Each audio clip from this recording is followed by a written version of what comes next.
Welcome to Tirumala Vaibhavam YouTube channel. Today we will dive into another spiritual story. Do subscribe and like the video for more such deep spiritual content. Have you ever just stopped and wondered what really makes a person choose a good path over a destructive one? Well, in Chapter 16 of the Bhagavad Gita, Lord Krishna gives us this incredible psychological roadmap. He outlines two fundamental paths that, believe it or not, exist inside every single one of us. It's like a blueprint for understanding our own inner workings, and today we're going to walk through it together. Now, when we hear words like divine and demoniac, our minds can immediately jump to this epic, cosmic battle between angels and demons, right? But the thing is, the Gita is pointing to something much, much more personal. These aren't external forces. They are internal paths, two completely different sets of qualities that you and I have the power to choose and cultivate in every single moment.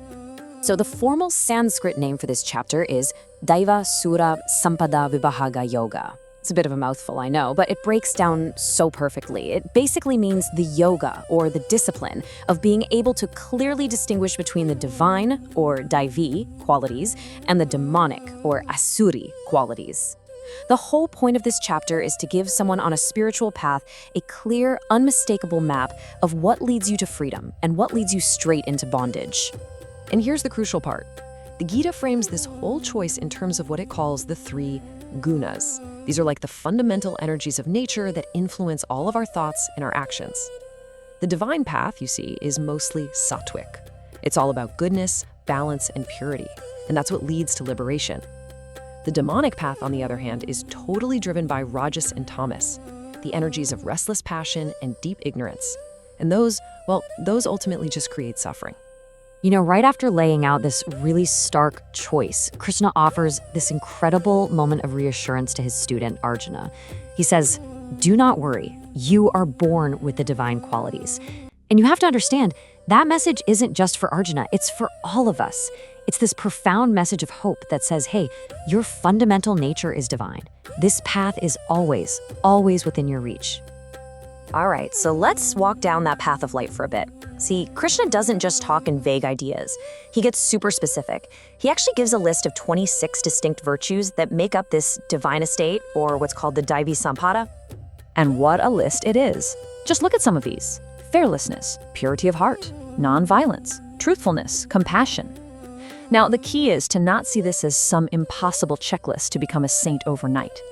Think of it more like a practical toolkit for building a life of real inner peace. Every single one of these is a tool you can use to transform your inner world. So why does Krishna put fearlessness, or abhayam, right at the top of the list? Well, there's a really deep reason for that. According to the teachings, fear is the root cause of so much other negativity. It's what makes us lie or cheat or desperately cling to things. But true fearlessness isn't about being reckless. No, it comes from a deep, unshakable knowing that our true self is the eternal soul, not this temporary body. It's literally the foundation for everything else. And to really see one of these virtues in action, listen to this. There's this ancient story of King Shibi. A little dove flies to him seeking refuge from a hawk. The hawk lands and demands his prey. But the king, in this ultimate act of compassion, of daya, actually offers his own flesh, pound for pound, to save the dove's life. It's such a powerful picture of what true selfless love looks like. Okay, now we have to pivot and look at the path of shadow. And this is so important to understand. The Gita doesn't talk about these demoniac qualities as some kind of absolute inherent evil. That's not the point. Instead, it frames them as distortions of our true divine nature. And all of them are born from one thing: ignorance. I absolutely love this quote from the great teacher Swami Chinmayananda. It just captures the whole idea perfectly. Demoniac qualities aren't some separate creation.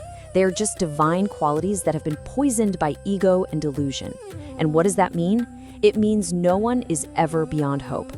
Transformation is always possible. So where does this path even begin? What's the first step?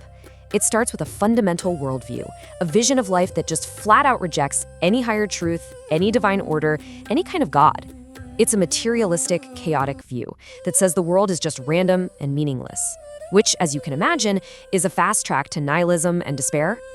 And the Gita itself spells out this worldview crystal clear. They say the world has no truth, no foundation, no God.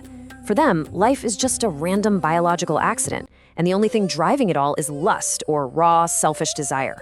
This really bleak, limited vision becomes the bedrock for every single action that follows. And what follows from that worldview? A life of frantic, anxious striving. I mean, the Gita uses this incredible phrase, bound by 100 shackles of hope. Hope for what? Hope for more pleasure, more money, more power.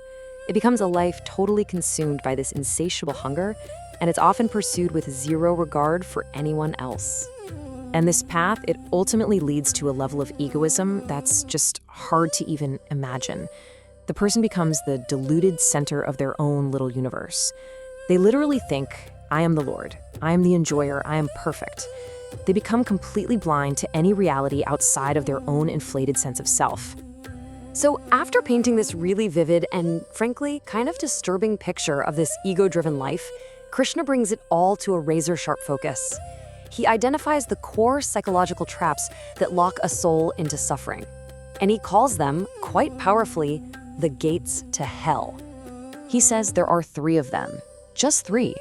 3 main drivers that pull a soul downward and keep it stuck in a self-made, hellish loop of misery and turmoil. If you can understand these 3, you understand the entire demoniac path. And here they are. It starts with kama, which is lust, or just intense, selfish desire. Now, what happens when that desire gets blocked? It explodes as krodha, anger. And what happens when you actually get what you desire? Well, it doesn't bring peace. Instead, it morphs and metastasizes into lobha, an insatiable greed for more. You see the cycle? It's this vicious psychological engine that just keeps running, keeping a person trapped. Now, it is so important to get this right. Krishna's advice isn't a threat. It's not about fire and brimstone. It is intensely practical, psychological advice. He's saying to abandon these 3 because they are literally destructive to yourself.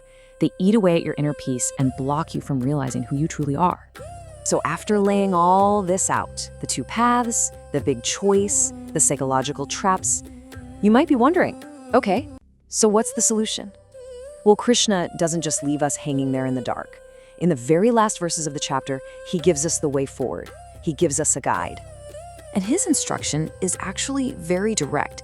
He says, instead of just acting on all those wild impulses of lust, anger, and greed, make a conscious choice. Look to the timeless wisdom found in the scriptures as your authority, as your guide. They provide the map, the do's and the don'ts, for navigating life in a way that leads to your own highest good. So there it is. The path to liberation becomes really clear. It's about consciously turning away from that triple gateway of lust, anger, and greed. And instead, we align our actions with this higher, time-tested wisdom. When we do that, we are actively cultivating that divine estate right here inside ourselves and moving toward the supreme goal of life. But you know, this whole chapter leaves us with a really fascinating and important question, doesn't it?